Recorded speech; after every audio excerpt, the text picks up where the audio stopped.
몰라요? 예수님이 왜 죽었냐고요? 왜 예수님이... 나 이거 알았는데. 아침에 하기엔 부담스러운 질문 아닌가요? 예수님은 다른 사람들을 위해 죽으셨죠. 우리를 구원하려고. 본디오 빌라도가 예수님의 인기를 질투해서 그런 거 아닌가요? 사람은 다 죽잖아요. 다양한 이유들로. 우리 죄를 위해서였나? 뭐 그랬던 거 아닌가요? 예수님을 반대한 사람들 때문에 죽었죠. 무엇보다 운명 때문에 죽은 게 아닐까요? 십자가에서 자신을 희생한 거 아니었나요? 본인의 선택이었지. 사람들의 신념 때문에 죽은 거죠. 토론해 봐야죠. 모두가 죽죠. 영원히 사는 사람은 없어요.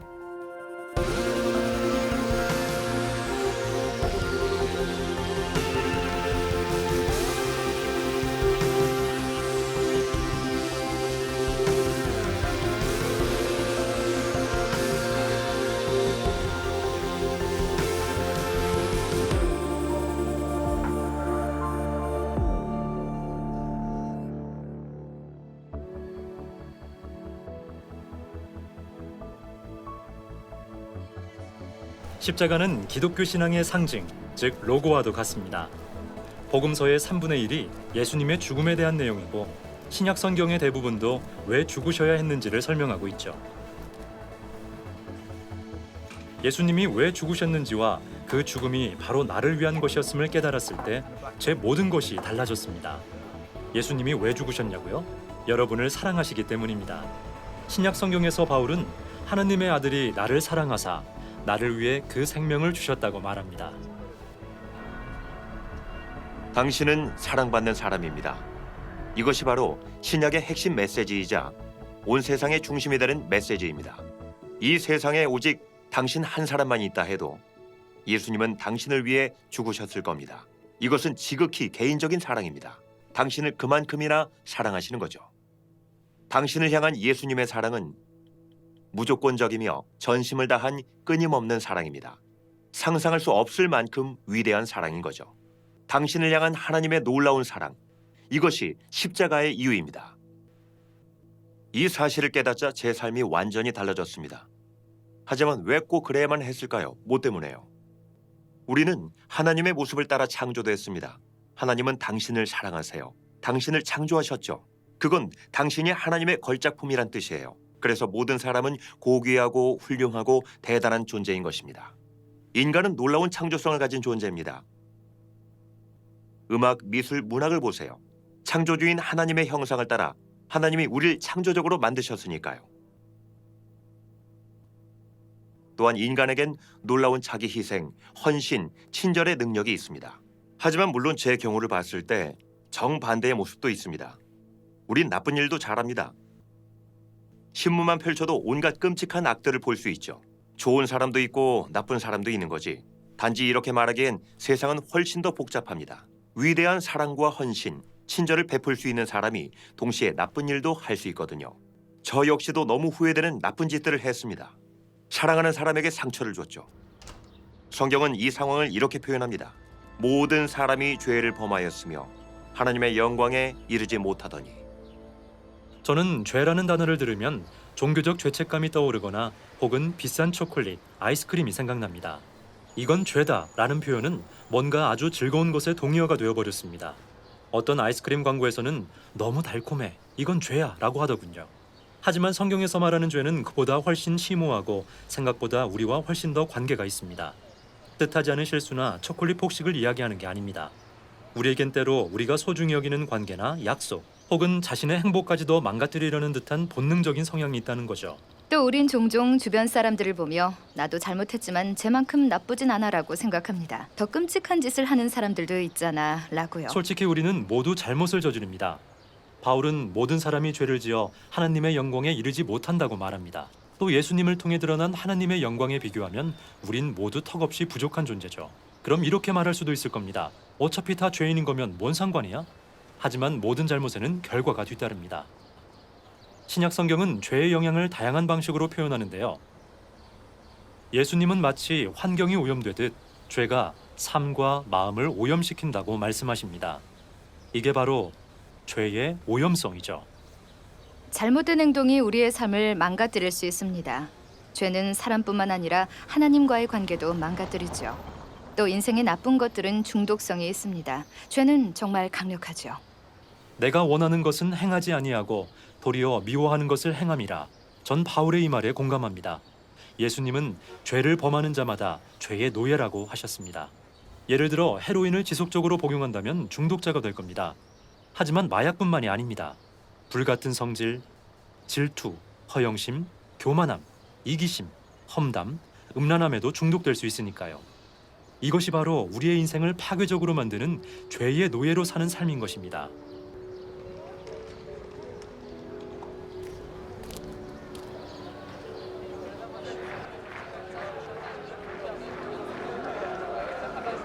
인간의 본성엔 분명 정의를 향한 갈망이 있습니다. 사랑과 정의는 반대되는 게 아니에요. 아동이 성추행을 당하거나 노인이 잔인하게 학대당한다는 얘기를 들으면 우린 가해자가 붙잡혀서 처벌받기를 바랍니다. 죄에는 반드시 형벌이 따라야 한다고 믿기 때문이죠. 하지만 다른 사람의 죄만 벌을 받아서는 안 됩니다. 우리도 죄를 지으면 벌을 받아야 하죠. 그런데 우리는 나의 죄와 남의 죄를 똑같이 보진 않습니다. 사도 바울은 말합니다. 그러므로 남을 판단하는 사람아, 누구를 막론하고 내가 핑계하지 못할 것은 남을 판단하는 것으로 내가 너를 정죄함이니 판단하는 내가 같은 일을 행함이니라. 우리의 잘못된 행동은 벽을 만듭니다. 가족, 친구처럼 사랑하는 사람과 사이가 틀어지게 되면 그 사이에 무언가 놓인 듯 눈을 맞추기가 힘들어집니다. 똑같이 우리의 잘못과 죄는 하나님과 우리 사이를 갈라놓습니다. 관계가 무너지는 거죠. 하나님과의 관계뿐만이 아니라 우리의 모든 관계에 벽이 생깁니다. 그것이 문제입니다. 나쁜 소식이죠. 그렇다면 해결책은 무엇일까요? 좋은 소식은 하나님이 여러분을 사랑하셔서 그 문제를 해결하기 위해 사람의 모습으로 이 땅에 오셨다는 겁니다. 여러분과 나를 위해 죽으시기 위해서죠. 베드로는 이렇게 표현했습니다. 친히 예수님이 그 몸으로 우리 죄를 담당하셨으니 그가 채찍에 맞음으로 너희는 나음을 얻었나니. 이를 하나님의 대속이라고 표현합니다. 무슨 뜻일까요? 1941년 7월 31일 아우슈비츠 수용소 14번 감옥에 한 죄수의 탈옥을 알리는 사이렌이 울려 퍼졌습니다. 게슈타포는 보복 차원에서 지하 벙커에서 굶겨 죽일 죄수 10명을 임의로 뽑았습니다. 9번째로 뽑힌 사람은 프란시스 가요브니체크였습니다. 자신이 뽑히자 그는 울부짖었습니다. 불쌍한 아내와 우리 아이들을 이제 다신 볼 수 없겠구나.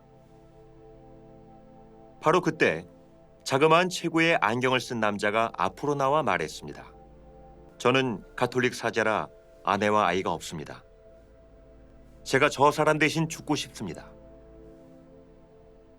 그 제안이 받아들여졌습니다.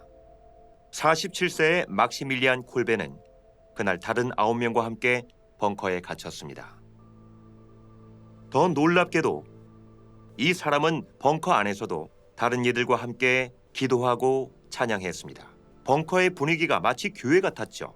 결국 나치는 다른 사람들을 가둘 공간을 마련하기 위해 1941년 8월 14일 그에게 독극물을 주사합니다. 41년 후인 1982년 10월 10일 막시밀리안 콜베의 죽음이 재조명되었습니다. 로마 성베드로 광장에 15만 명의 인파와 26명의 추기경, 300명의 주교와 대주교가 모였습니다. 그 자리에 프란시스 가요브니체크도 있었죠. 교황은 막시밀리안 콜베의 죽음을 이렇게 표현했습니다. 이것은 우리 주 예수 그리스도가 이루신 것과 같은 승리입니다. 막시밀리안 콜베는 다른 사람을 위해 대신 죽었기 때문입니다. 그 다른 사람은 프란시스 가요브니체크였죠. 인디펜던트지에 실린 가요브니체크의 부고를 읽은 적이 있습니다. 그는 93세에 죽기까지 막시밀리안 콜베가 자신을 위해 한 일을 전 세계에 전하는 일에 여생을 바쳤습니다. 자신을 대신해 죽었기 때문이죠. 그런데 그보다 더 놀라운 방식으로 예수님이 여러분과 저를 위해 죽으셨습니다. 십자가형은 고통과 수치심이 절정에 이르는 죽음입니다. 그러나 흥미롭게도 신약 성경은 십자가형의 육체적 고통과 괴로움에 집중하지 않습니다. 역사적으로 그보다 더 끔찍한 죽음을 맞이한 사람들도 있고 실제로 지금까지도 십자가에 못 박히는 사람들이 있으니까요. 하지만 예수님의 고통은 매우 독특합니다. 왜냐하면 육체적 정서적일 뿐만 아니라 예수님은 영적으로도 고통당하셨기 때문입니다. 여러분과 저의 죄책감을 모두 짊어지신 것이죠. 십자가와 부활은 하나의 사건과도 같습니다. 그리고 십자가의 결과는 아름답게 빛나는 다이아몬드의 모든 면과 같죠. 그중 한 면은 하나님이 여러분을 얼마나 사랑하시는지를 보여주고요. 죄책감은 자신의 나쁜 행동에 마음이 불편한 거고, 수치심은 자신의 존재를 부끄럽게 느끼는 거죠.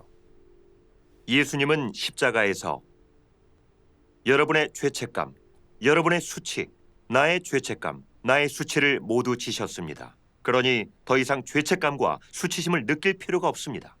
여러분은 사랑받는 사람이니까요. 여러분의 가치는 하나님께 달려 있습니다. 그런데 예수님이 여러분을 위해 죽으셨으니 여러분은 하나님께 무한히 귀중한 존재인 거죠. 그만큼 여러분을 사랑하시는 거고요. 또 다른 면은 사랑의 참된 본질을 보여줍니다. 사랑은 단순한 감정이 아닙니다.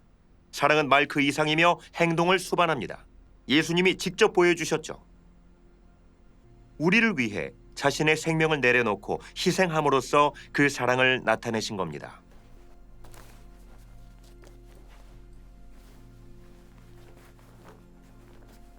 제 아버지는 8년간 치매로 투병하시다가 몇 년 전 돌아가셨습니다. 그 시간이 우리 가족에게 가장 힘든 시간들이었죠.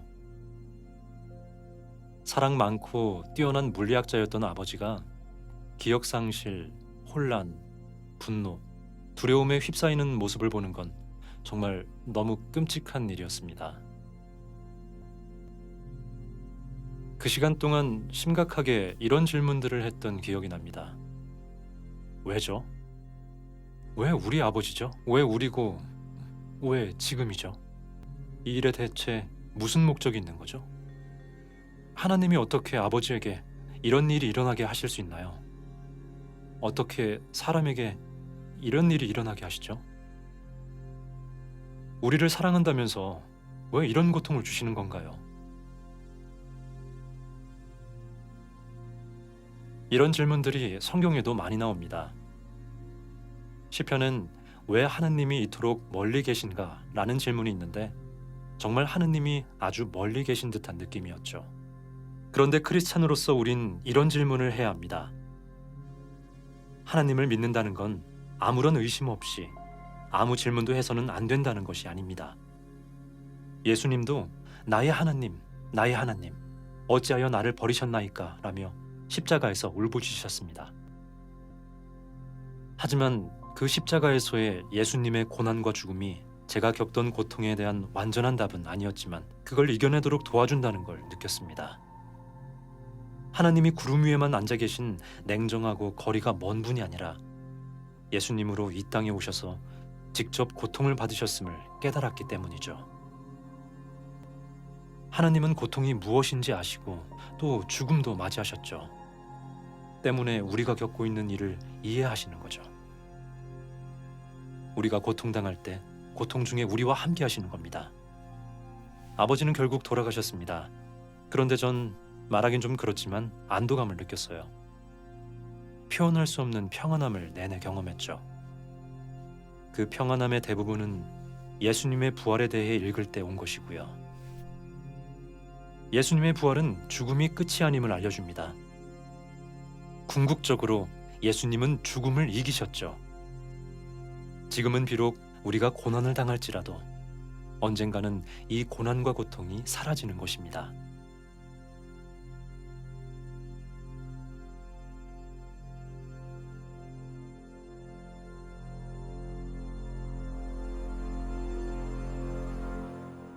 부활은 십자가에서의 패배를 뒤집은 사건이 아닙니다. 승리의 징표인 것입니다. 부활은 나쁘고 악한 것이 우리의 결말이 아님을 알려줍니다. 지금은 힘든 시간을 보내고 있고 뭔가와 싸우고 있을 수도 있겠지만 악은 끝내 승리하지 못합니다. 악은 십자가에서 패배했기 때문입니다. 결말은 해피엔딩입니다. 그런 다음에야 우리는 십자가가 죄로 인한 모든 문제를 해결했음을 알게 됩니다. 십자가를 통해 하나님과 우리 사이의 벽이 무너졌고 이제 본향인 하나님께로 돌아갈 수 있게 됐죠. 바울은 그리스도 안에 계신 하나님이 세상을 자신과 화목하게 하셨다고 표현합니다. 그리스도 안에 계신 하나님, 하나님이 무고한 제3자인 예수님을 벌하신 게 아닙니다. 하나님 자신이 그 아들의 모습으로 이 땅에 오셨습니다.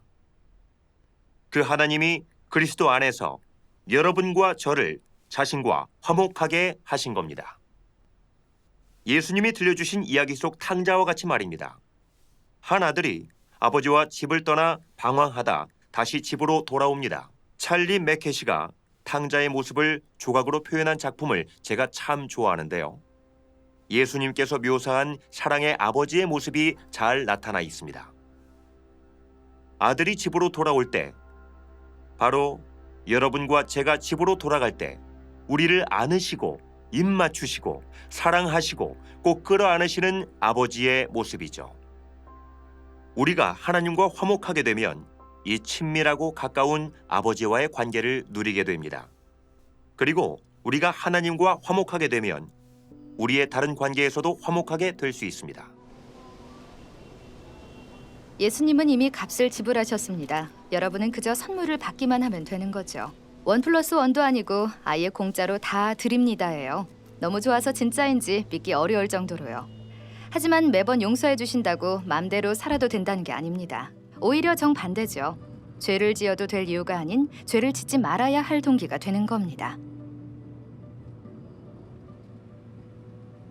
어쩌다 범죄를 저질렀냐는 질문을 가끔 받는데요. 그럼 전 의도적인 건 아니었다고 말하죠. 무장강도가 되는 법을 알려주는 수업 같은 건 없으니까요. 범죄는 그냥 우리 주변에 항상 있는 것들이에요. 담배, 술, 대마초 다 그런 게 시작이죠. 처음엔 그냥 고급차의 장식을 훔쳐서 바꾸는 거였는데 그러다 아예 차 전체를 훔치는 걸로 발전한 거죠. 그러다 힘 좀 쓴다는 사람들과 얽히게 됐어요. 어느 날 어떤 남자 집을 찾아갔는데 그 사람들한테 몇십만 원 정도 빚진 사람들이었죠. 그 정도 돈은 아무것도 아니었지만 문제는 그 남자가 돈을 안 갚겠다고 떠들고 다닌 거예요. 그래서 본때를 보여주기로 한 거죠. 그날 그 남자는 아들과 정원에 있었는데 억지로 차에 태워서 채석장으로 끌고 갔어요. 도착해서는 이 친구들이 차 트렁크에서 잔디 깎는 기계를 꺼내서 제게 주며 말했죠. 발 좀 깎아줘라. 그래서 그의 발을 찢어놨어요. 그게 시작이었죠. 그렇게 계속된 거예요. 결국 리드 크라운 법원 3번 법정에서 7년 6개월형을 받았는데 오히려 이왕에 나쁜 놈 된 거 제대로 나쁜 놈 돼보자 싶더라고요. 그래서 감옥을 거치다가 결국 경비가 가장 삼엄한 A급 교도소까지 가게 됐죠. 그런데 거기서 어떤 수감자 꼬매기가 와서는 알파 코스를 해보겠냐고 묻는 거예요. 뭔 말인지 몰라서 한 대 맞기 전에 꺼지라고 했죠. 그러곤 잊었는데 그 녀석이 다음날 종이 같은 걸 들고 또 얼쩡거리는 거예요. 그래서 진짜 한 대 때려주려고 기다리는데 녀석이 눈치챘는지 얼른 말하고 도망치는 거예요. 수요일 오후에 모임인데 커피랑 과자도 공짜예요. 그래서 좋아. 너 수요일에 보자 하고는 정말 그 수요일부터 제대로 괴롭혀주기 시작했어요. 근데 절 멈추게 한 건 그들의 말이 아니었어요. 왜냐면 전 아예 귀를 닫고 있었거든요. 그건 사람들의 행동이었어요. 그들은 항상 사랑과 긍휼로 저를 대했거든요. 그래서 전 제 방에 앉아 난생 처음 진심으로 기도했어요. 제대로 하는지도 모르면서요. 하나님, 분노와 폭력, 증오를 없애주세요. 지금까지 싸워봤지만 매번 졌던 이 중독도 없애주세요. 그렇게 해주시면 평생 당신을 위해 살겠습니다. 다음날 아침 눈을 뜨자마자 평소처럼 담배를 잡았는데 만질 수가 없더라고요. 담배의 모양, 냄새, 그 모든 게 구역질이 났어요. 그리고 제가 뭘 해야 할지를 알게 됐어요. 숨겨뒀던 마리화나를 창밖으로 바로 던져버렸어요. 그리고 나니까 기분이 나아지고 좀 진정이 되더라고요. 하지만 여전히 놀란 상태였죠. 그래서 스스로에게 데럴, 진정하고 씻고 면도를 하자 하고는 세수를 하고 거울을 봤는데 그냥 얼어붙어 버렸죠. 제 자신을 못 알아봤거든요. 저 사람이 웃고 있잖아. 게다가 얼굴에서 빛이 나네. 단지 얼굴만 달라진 게 아니라 느낌도 달랐어요. 모든 게 사라졌거든요. 누가 제 머리 뚜껑을 열고 얼음물을 부은 것 같았어요. 모든 게 깨끗이 씻겨 나간 것처럼요. 그래서 교도소 목사님께 모든 걸 말씀드렸어요. 그랬더니 목사님이 말하셨죠. 어젯밤에 잠든 사람과 오늘 여기 서 있는 사람은 다른 사람입니다. 당신은 새로운 피조물이에요. 정말이었어요. 전 싸움도 마약도 이젠 다 끝이라고 말했죠. 나한테 빚진 게 있어도 다 잊을 거고 내 걸 가지고 싶으면 그냥 가지라고. 난 이제 필요 없다고. 다 끝낸 거죠. 예수님이 나를 구원하셨으니까요. 전임 사역자가 돼야겠다고 생각하면서 석방날을 맞이했죠. 치안 판사인 마크 핀치 목사님이 리버풀 근처 룬콘으로 오지 않겠냐고 물으셨어요. 이제 막 교회를 개척했는데 젊은 조폭들과 마약 문제가 있다며 와보지 않겠냐고요. 석방 당일 판사님이 교도소 문 앞에서 저를 태워서 다른 집이 아닌 판사님 댁으로 데려갔어요.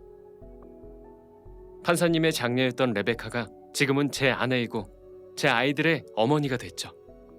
제 삶이 이 이상 어떻게 더 달라질 수 있었을까요? 죄의 권세가 십자가를 통해 깨어졌습니다. 예수님은 말씀하셨죠. 아들이 너희를 자유롭게 하면 너희가 참으로 자유로우리라. 우리의 중독도 깨어집니다. 크리스찬이 되기 전 저는 화를 못 참았어요. 아버지의 불같은 성미를 그대로 물려받았죠. 그래서 이 끔찍한 성질머리가 평생 갈 거라 생각했습니다. 하지만 예수님이 저를 자유롭게 하셨습니다. 삶의 다른 영역들은 좀 더 시간이 걸리기도 했고 여전히 씨름하고 있는 문제들도 있습니다.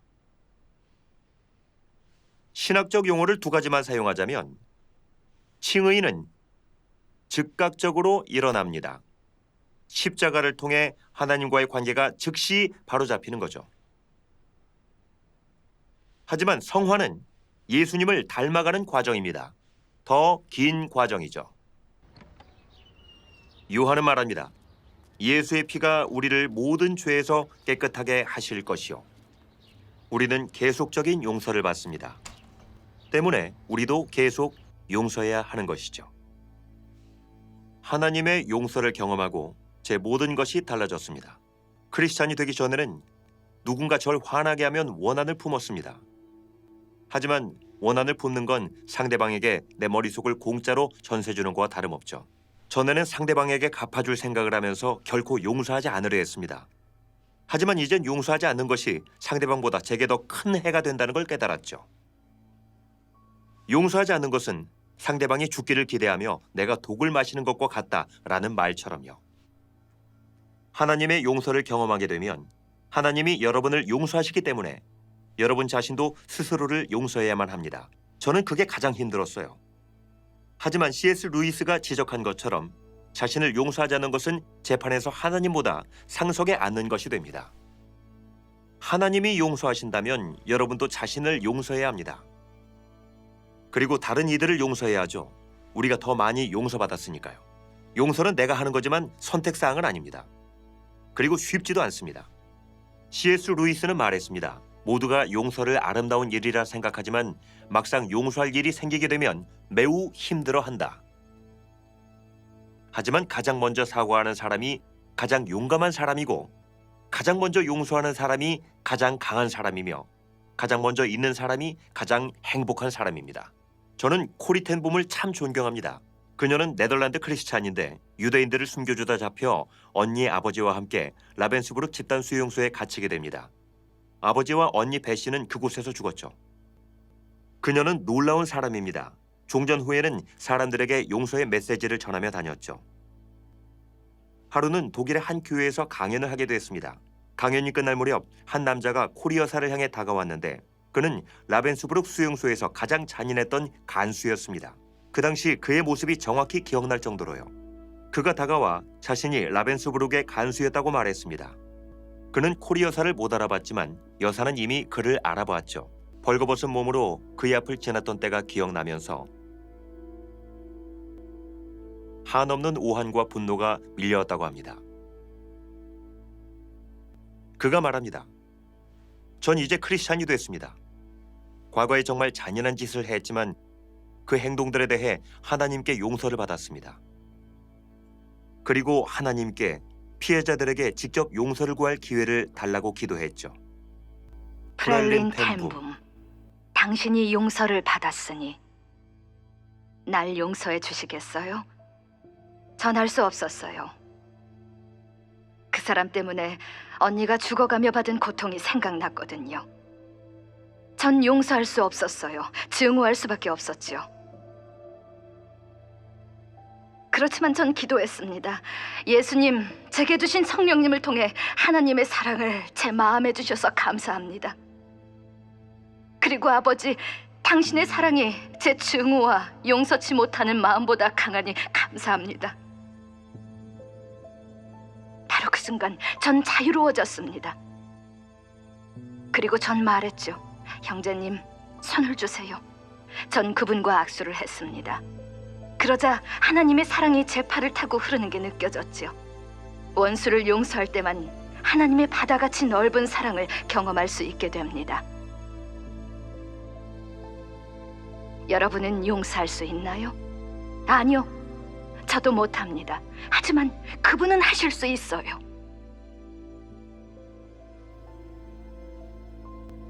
이 완전하고 무한한 용서가 부부관계와 가정생활 그리고 모든 관계들을 변화시킨다고 확실히 말씀드릴 수 있습니다. 하나님은 여러분을 사랑하십니다. 여러분은 사랑받고 있습니다. 하나님의 아들 예수님이 여러분을 위해 자신을 내어주셨습니다. 이 사실을 깨닫자 제 삶은 완전히 달라졌습니다. 그리고 여러분의 삶도 완전히 변화될 수 있습니다.